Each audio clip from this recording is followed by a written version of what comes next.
appears to be working just fine.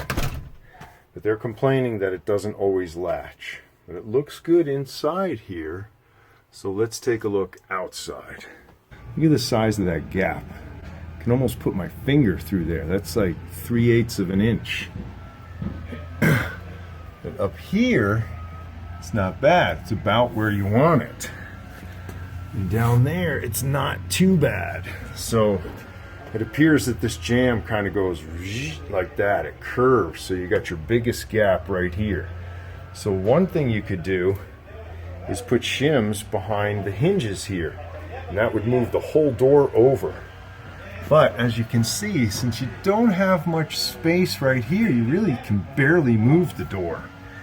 And that's not going to solve that issue. Somehow you have to get the jamb back over here.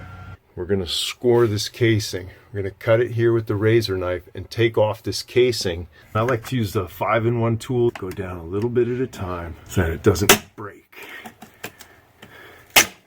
Here's my jamb, and the stud is right there. Now before you move this thing, you might want to take out these screws. I also pulled off weather stripping just to see if there are any screws in here. These were short, but these were pretty long, so they were holding the jamb into the stud. With my pry bar in there, I can pull that jamb away. Put a shim in there. Give that a tap. Now let's see what we got. It's gotten a lot smaller, but we could still go farther. Okay, now I got these 2 full shims in there. And I even put a couple up here so that it doesn't look weird. Let's see. Look at that. We've got a proper gap just over an 1/8 inch, which is fine.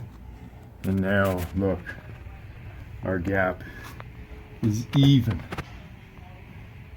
Now what I'll do is put some longer screws in here. I'll even pull this weather stripping back and put a screw right in there where they can't see it.